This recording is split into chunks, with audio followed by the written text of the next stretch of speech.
The गहनी से मैं शिल्पी आपका बहुत बहुत स्वागत करती हूँ। सर नमस्कार। हमारे साथ जुड़े हैं जिला प्रोबेशन अधिकारी वाराणसी श्री सुधाकर शरण पांडे। सर आपका परिचय छोटा सा। बहुत बहुत धन्यवाद। मेरा नाम सुधाकर शरण पांडे, जिला प्रोबेशन अधिकारी वाराणसी, और इसके पहले मैं लखनऊ में कार्यरत था। उससे पहले मैं मेरठ में कार्यरत था और अभी जुलाई 2022 से मैं यहाँ पर कार्यरत हूँ। जी बहुत बहुत धन्यवाद। जिला प्रोबेशन अधिकारी के क्या कार्य होते हैं? जिला प्रोबेशन अधिकारी जो ये पदनाम है, ये तो बहुत पहले का है, जब प्रोबेशन से संबंधित एक्ट आए, जिसमें से ऐसे समाज में ऐसे तत्व जिनको आवश्यकता है कि उनको निगरानी पे रखा जाए। प्रोबेशन को अगर आप देखेंगे तो उसको हिंदी में परिवीक्षा कहते हैं और उसका एक सामान्य शब्द है निगरानी। तो निगरानी में कौन लोग रहते हैं? तो ऐसे लोग जो समाज के लिए हानिकारक हो सकते हैं या हानिकारक हैं, उनको प्रशासन निगरानी में रखे, जिसमें प्रायः ऐसे लोग जो प्रोबेशन पे रिहा होते हैं माननीय न्यायालय के द्वारा, जिनको ऊपर कुछ ऐसे अपराध होते हैं और जब उनकी सुनवाई होती है तो माननीय न्यायालय के हाथ में है कि या तो उन्हें वो सज़ा सुनाए या उनके पूर्ववृत्त को देखते हुए उन्हें प्रोबेशन पे रिहा करे। कुछ ऐसे भी लोग होते हैं जो जेल में सज़ा भोग रहे होते हैं और उनको भी उनके पूर्ववृत्त को देखते हुए प्रोबेशन पे रिहा किया जाता है। जो आप जेजेबी में भी देखेंगे, जो जुवेनाइल बच्चे होते हैं वो भी कई बार प्रोबेशन पे रिहा होते हैं। तो उन पे एक सतत निगरानी रखी जाए। समाज की मुख्य धारा में वो अच्छे से जुड़ रहे हैं, अच्छा कार्य कर रहे हैं और वह अपनी भूमिका अदा कर रहे हैं। जिस उद्देश्य के लिए उनको छोड़ा गया है वह उद्देश्य की पूर्ति हो रही है। इसके लिए पद का क्रिएशन बहुत पहले किया गया था। अब तो इसमें बहुत सारे ऐसे कार्य जुड़ गए हैं। अब ये महिला एवं बाल विकास विभाग के अंतर्गत हम लोग काम करते हैं, तो वुमेन रिलेटेड और चाइल्ड रिलेटेड स्कीम्स जो हैं या और भी जो उनके संबंधित कार्य दायित्व हैं वो भी जिला प्रोबेशन अधिकारी को निर्वहन करने होते हैं। जैसे अगर आप देखेंगे जो जे एक्ट आया 2000 में आया, फिर 2015 में आया, 2020 में रूल्स वगैरह आए, तो उसमें हम जो बच्चों के कल्याण के संबंध में, बच्चों के संरक्षण के संबंध में उनके भी जो जिला स्तर के नोडल अधिकारी हम होते हैं चाइल्ड रिलेटेड वर्क के लिए, तो उसमें जिला प्रोबेशन अधिकारी के कार्य दायित्व बढ़ जाते हैं। साथ ही साथ जो डीवी एक्ट है, डोमेस्टिक वायलेंस एक्ट 2005, उसमें प्रोटेक्शन ऑफिसर जनपद में एक रखे जाने की बात की गई है। तो डीवी एक्ट के तहत जिला प्रोबेशन अधिकारी संरक्षण अधिकारी होते हैं जिले में। इसी के तरीके से जो चाइल्ड मैरिज एक्ट है, उसमें भी अगर आप देखेंगे तो हम बाल विवाह प्रतिषेध अधिकारी के रूप में काम करते हैं। तो वहाँ पर जो है जिला प्रोबेशन अधिकारी बाल विवाह प्रतिषेध अधिकारी हो जाते हैं। इसी तरीके से दहेज प्रतिषेध अधिकारी भी हम होते हैं। तो उन मामलों में भी हम देखते हैं कि जो है क्या जो विवाह किए गए हैं वो दहेज लिए गए हैं, नहीं लिए गए हैं, दिए गए नहीं दिए गए, तो इन कार्यों को भी देखना होता है। इसके साथ ही महिला कल्याण के संबंध में कार्य करने के कारण से महिलाओं से संबंधित जो योजनाएं हैं, बेटी बचाओ बेटी पढ़ाओ, जो माननीय प्रधानमंत्री जी का फ्लैगशिप स्कीम्स है, तो उसको भी हम देखते हैं जनपद स्तर पर। तो जिला प्रोबेशन अधिकारी के जो कार्य हैं, इसके अतिरिक्त जो पैरोल पे जो रिहा किए जाते हैं जो कैदी, तो उस पर जो निर्णय करने के लिए जो जिला स्तर पे जिलाधिकारी महोदय होते हैं, तो उनकी भी कार्य में हमारा रोल होता है। साथ ही साथ जो समय पर रिहाई है कैदियों की, उनकी दया याचिका है जो महामहिम राज्यपाल और महामहिम राष्ट्रपति को जाती है शासन के माध्यम से, तो उसमें भी जिला प्रोबेशन अधिकारी को SIR करने का, अपने मंतव्य देने का और अपनी रिपोर्ट देने का उसमें कार्य दायित्व है। तो जिला प्रोबेशन अधिकारी के जो कार्य हैं बहुमुखी हैं और कई क्षेत्रों में हैं। बहुत बहुत धन्यवाद सर। इन कार्यों को संपादित करने में किन किन चुनौतियों का सामना करना पड़ता है? देखिए, चूँकि हमने बताया कि कार्य विभिन्न प्रकार के हैं और अलग अलग क्षेत्रों के हैं, तो चुनौतियां हर क्षेत्र में हैं। और अगर आप बच्चों के क्षेत्र में देखेंगे तो वहाँ पर की चुनौतियां अलग प्रकार की हैं। महिलाओं के क्षेत्र में देखेंगे तो उनके क्षेत्र में चुनौतियां अलग प्रकार की हैं। जो कैदी हैं, जो रिहा हैं और समाज में उनको मुख्यधारा में लाने का प्रयास किया जा रहा है, तो उनके क्षेत्र में चुनौतियाँ अलग प्रकार की हैं। मुख्य रूप से अगर चुनौतियों की बात करें तो हम लोग ये देखते हैं कि कार्य करने के दौरान हमारे पास जो जितना स्टाफ होना चाहिए, कार्य की विविधता भी है और कार्य की जो है कार्य के क्षेत्र भी बढ़ जाते हैं, क्योंकि आधी आबादी महिलाओं की है और बच्चों की भी अगर आबादी देखें तो यह भारतवर्ष तो युवाओं का देश है और यहाँ पर बालकों और युवाओं की बहुत तादाद है। तो चुनौतियाँ उन क्षेत्रों की है और हमें स्टाफ की कई बार ज़रूरत पड़ती है, कई बार सुरक्षा की भी उतनी आवश्यकताएं पड़ती हैं, क्योंकि हम जब अगर डोमेस्टिक वायलेंस की बात करें और उन महिलाओं की सुरक्षा के लिए जब हम कदम बढ़ाते हैं या हम आगे आते हैं, तो ऐसे मामलों में हम लोग को कई कठिनाइयाँ फेस करनी पड़ती हैं। हम लोग समय समय पर शासन स्तर पर अवगत कराते रहते हैं। धन्यवाद सर। जिला प्रोबेशन ऑफिस को महिला कल्याण विभाग के अंतर्गत रखने का क्या फ़ायदा और नुकसान है? ये पहले हमारा जो मूल विभाग था वो सोशल समाज कल्याण था, बाद में बंटवारा हुआ और कई विभाग निकले। अल्पसंख्यक कल्याण, पिछड़ा वर्ग कल्याण, महिला एवं बाल विकास विभाग बना, फिर महिला कल्याण निदेशालय बना। तो इसके लाभ हैं क्योंकि एक विभाग के अंतर्गत जब हम काम करते हैं तो उस विभाग के जो स्कीम्स है तो हमारी मॉनिटरिंग उस विभाग के अंतर्गत होती है। और साथ ही साथ चूँकि हमारा वर्क बच्चों से भी है और महिलाओं से भी है, और जो बच्चे हैं वो सबसे ज़्यादा इनिशियल स्टेज पे महिलाओं से जुड़े हैं। तो हमारा जो महिला कल्याण निदेशालय है तो वो महिलाओं से संबंधित स्कीम्स तो चला ही रहा है बच्चों के रिलेटेड, और हम बच्चों को माँ से अलग नहीं समझ सकते, माँ को बच्चे से अलग नहीं समझ सकते, क्योंकि माँ को कहा ही गया है कि वो प्रथम पाठशाला है बच्चों की।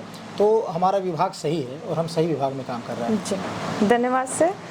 आपके ऑफिस के अंतर्गत कौन कौन से संस्थाएं चल रही हैं? संस्थाओं में देखें अगर आप तो ऐसे बच्चों से संबंधित जो संस्थाएं हैं जैसे बाल गृह हैं, बाल गृह के भी कई प्रकार हो जाते हैं, उम्र के हिसाब से उनको विभाजित किया गया है। जैसे शिशु गृह है 0 से 10 साल तक। उस शिशु गृह में भी 2 पार्ट हो जाते हैं। दत्तक ग्रहण इकाई हो जाती है जो एडॉप्शन यूनिट होती है, वो 0 से 6 वर्ष तक। फिर जो है शिशु गृह है 6 वर्ष से 10 वर्ष तक, हम लोग कॉम्प्रिहेंसिव में 0 से 10 वर्ष उसको देखते हैं। फिर उसके बाद 11 वर्ष से 18 वर्ष तक बाल गृह बालक होता है।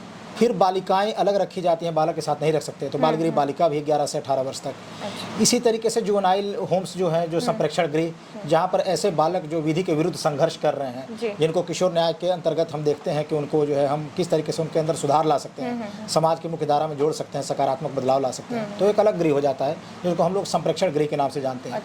बाकी ये जो गृह बताए ये तो राजकीय और स्वैच्छिक संस्थाएं भी चलाती हैं, लेकिन उत्तर प्रदेश में एक को छोड़ करके समस्त संप्रेक्षण गृह राजकीय ही चल रहे हैं। और उसके अतिरिक्त हमारे जो होम्स हैं वो वृद्धाश्रम भी हैं, जहाँ पे केवल महिलाओं के रखे जाने की व्यवस्था है।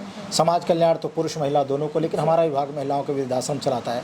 साथ ही सुधार गृह जो भारत सरकार की एक स्कीम बहुत ही होती थी, जो ऐसी महिलाएं जो विषम परिस्थितियों में जीवन यापन कर रही हैं, उनको छत की दिक्कत है, रहने की दिक्कत है, उसके लिए सुधार गृह का भी कॉन्सेप्ट है जो हम लोग चलाते हैं।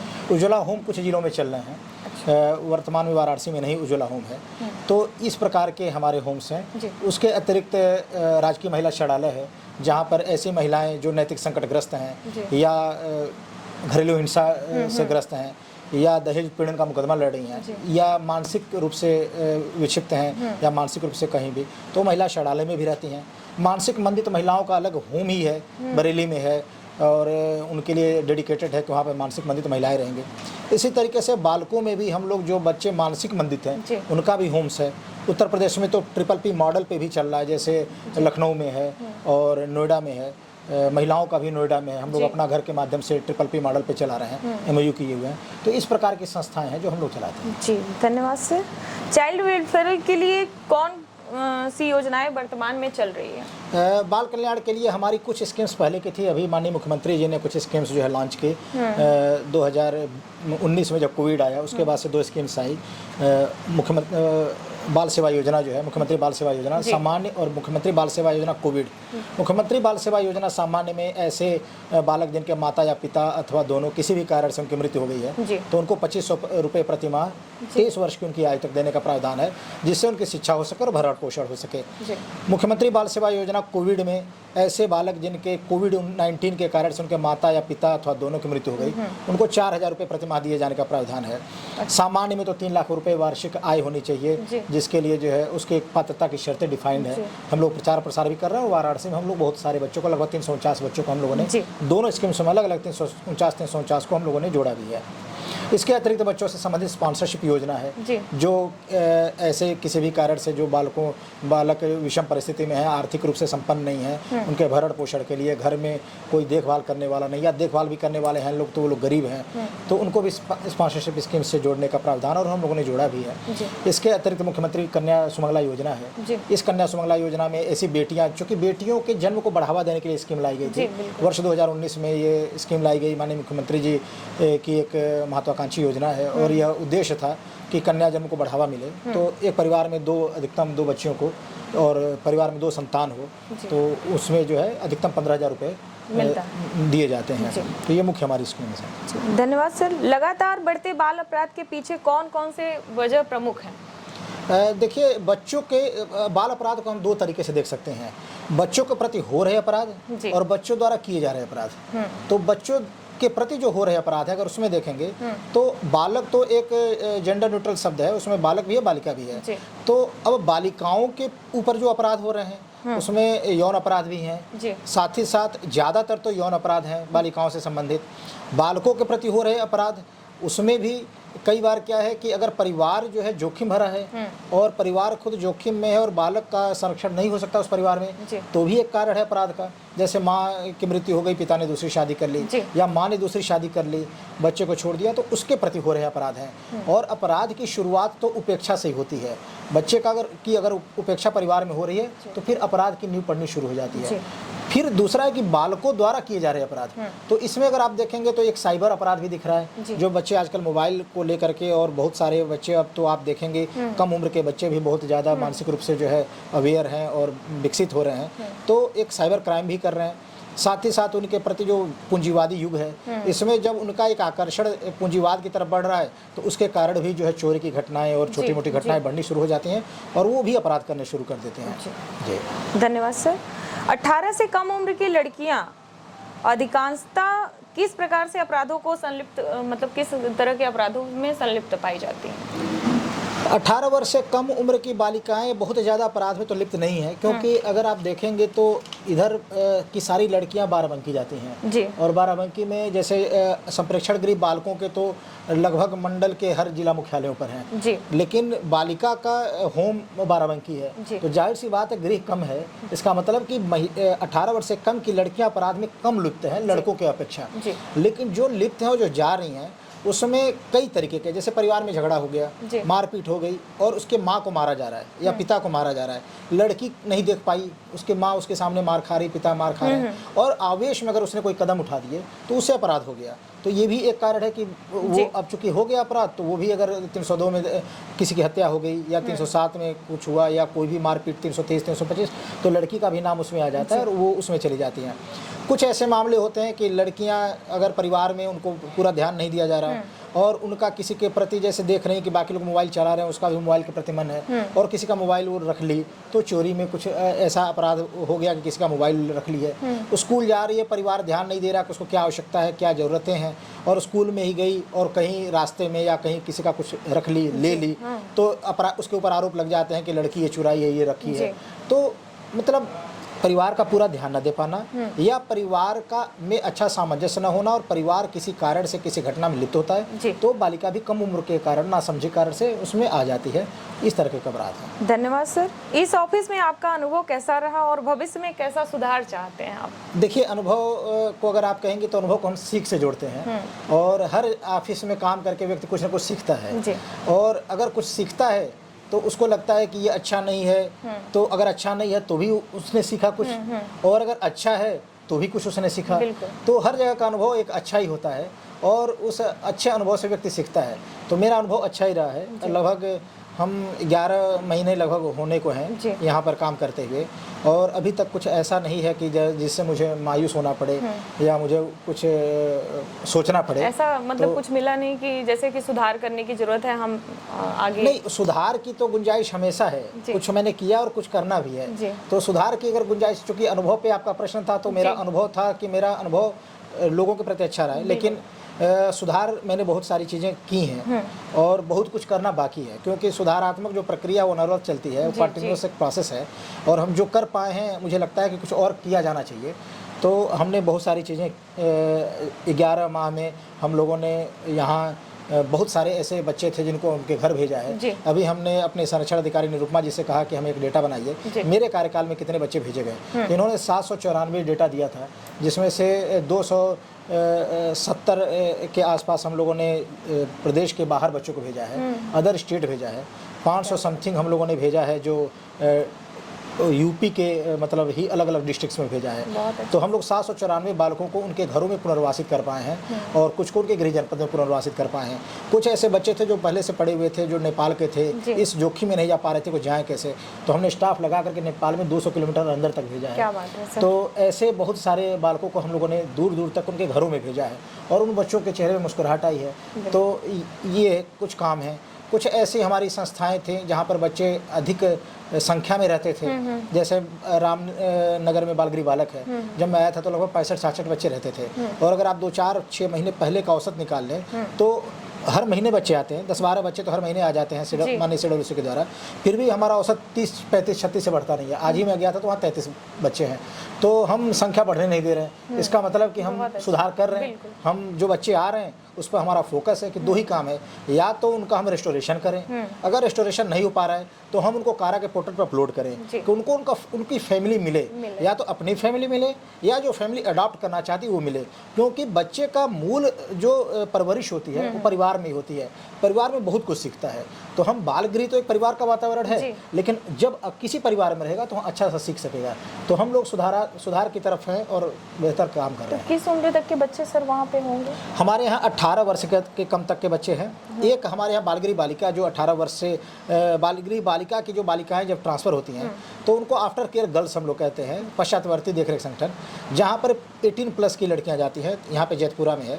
तो वहाँ भी जब मैं आया तो 97 की संख्या थी, जिसमें से 42 मानसिक मंदित थी, मेंटली चैलेंज थी। वहाँ पर जाने पर उनकी चूँकि मानसिक मंदित थी तो अपना खुद काम कर नहीं पाती थी, तो संस्थाओं में बहुत सारी चुनौतियों का सामना करना पड़ता था। हमने उस पर भी काफ़ी प्रोसेस करके 2 महीने के अंदर ही उन लड़कियों को एक अपना घर, आप देखी होंगी राजस्थान में भरतपुर में अपना घर जो है वो KBC में आ भी चुके हैं, जो उनके ऑनर हैं। तो वहाँ पर MOU करके नोएडा में एक संस्था चलती है, हमारी उत्तर प्रदेश सरकार चला रही है PPP मॉडल पे। तो हमने उन 42 लड़कियों को नोएडा में ट्रांसफ़र कराया, जहाँ पे वो बेहतर जीवन यापन कर रही हैं, क्योंकि वो संस्था उसी के लिए डेडिकेटेड है और वहाँ के स्टाफ उसी के लिए स्किल्ड है। बाकी अब जो हमारी यहाँ पे लड़कियाँ 18+ रह गई हैं, उसमें से लगभग 32 लड़कियों की शादी का हम लोग प्रयास कर रहे हैं। हम लोगों ने आवेदन आमंत्रित किए हैं, पेपर के माध्यम से आवेदन आए हैं। हम उनका पुलिस सत्यापन करा रहे हैं। जिन जनपदों से लड़कों ने आवेदन किए हैं वहाँ के पुलिस विभाग को हमने पत्र लिखा है कि उनका चरित्र का सत्यापन करें। ऐसा तो नहीं पहले से शादीशुदा है और उनकी संपत्ति क्या है, वो किस क्षेत्र में काम करते हैं, उनके ऊपर कोई अपराध तो पहले वो नहीं घटित किए हैं, कोई उनके ऊपर विवेचना तो नहीं चल रही है। हम उनका सत्यापन करा रहे हैं। सत्यापन के बाद हम उनकी शादी कराएंगे। कुछ ऐसी लड़कियां जो हाई स्कूल इंटर अच्छे नंबर से पास की हैं और हम लोग उनको जो है ट्यूशन भी दे रहे हैं, स्कूल में एडमिशन कराए हुए हैं, वो लड़कियां पढ़ रही हैं। तो हमारा 3 क्षेत्र में काम है कि जो लड़कियां घर जा सकती हैं घर जाएं, बाकी बच्चे हमारे अच्छे स्कूल में पढ़ें, उनकी स्कूलिंग बेहतर हो। और तीसरा ये है कि हम जो 18+ हो जा रहे हैं और जो शादी के माध्यम से पुनर्वासित होना चाहते हैं उनको भी एक परिवार मिले और अपने घर अपने एक परिवार में पुनर्वासित हों। सर जैसा कि बताया आपने, कारा के द्वारा तो अगर रजिस्ट्रेशन करते हैं जिसको बच्चा अडॉप्ट करना है तो कितने साल के होने चाहिए मिनिमम और मैक्सिमम जिनको एडॉप्शन? मतलब अगर आप मिनिमम मैक्सिमम की बात करें तो बालक की जो परिभाषा 18 वर्ष की है जी। तो 18 वर्ष तक के बच्चे जो है एडॉप्शन में जा सकते हैं। अब बात है जाते कितने उम्र के हैं, तो कई बार कई ऐसे उदाहरण हैं कि 18 वर्ष के भी बच्चे गए हैं। ये सवाल एक्चुअली मेरा था क्योंकि बहुत सारे लोग मुझसे पूछते हैं कि आपका प्रश्न, कैसे बच्चे को अडॉप्ट करें, बहुत लोग लेना चाहते हैं। प्रश्न बहुत वाजिब है, बहुत अच्छा है। सामान्य तौर से जो फैमिली है वो सोचती है कि छोटे बच्चों को हमें लेना है। कुछ लोग ये सोचते हैं कि अबोध रहेगा तो जान नहीं पाएगा माँ बाप कौन थे, तो मुझे माँ बाप के रूप में स्वीकारेगा। कुछ ऐसे भी लोगों की मानसिकता होती है, तो वो कम उम्र के लड़कों को चूज करना पसंद करते हैं। कुछ ऐसे होते हैं जो उनको अगर बाद में उन्होंने किया और अधिक उनको कोई बच्चा पसंद आया, वो चाहते हैं कि अधिक उम्र का, तो उसको भी ले जाते हैं। तो प्राय 10 साल तक के बच्चे एडॉप्शन में परंपरागत रूप से जाते हैं। लेकिन 18 वर्ष तक की प्रक्रिया है और 18 वर्ष तक के बच्चे कारा पे अपलोड होते हैं हमारे यहाँ से, और 18 वर्ष तक के बच्चों को अडॉप्ट किया जा सकता है। अब जो अडॉप्ट करने वाली फैमिली है उनके विकल्प पर है कि वो किसको प्राथमिकता देते हैं। हम तो उन्हें बाध्य नहीं कर सकते, लेकिन कुछ लोग ऐसे भी हैं जो 18 वर्ष के भी बच्चों को अडॉप्ट किए हैं। बहुत से लोगों को नहीं पता है कि क्या प्रोसेस है, बहुत ब्रीफ नहीं जाएंगे क्योंकि टाइम इसका हम छोटे में प्रोसेस बता दे रहे हैं। CARA गूगल पे डालें, उनको उसके बारे में दिखेगा। लिंक पे जाएं, लिंक पे जाएंगे तो पूरा प्रोसेस दिखा उन्हें करना क्या है और उसके माध्यम से जा सकते हैं। या अपने ज़िले में जो भी उस ज़िले में जो चाइल्ड प्रोटेक्शन ऑफिसर हैं या जो वहाँ के CWC है, पूरे भारतवर्ष के प्रत्येक जनपद में CWC है, तो कहीं भी बाल कल्याण समिति के पास जा करके उसकी प्रक्रिया को समझ सकते हैं। जी, बहुत बहुत धन्यवाद सर।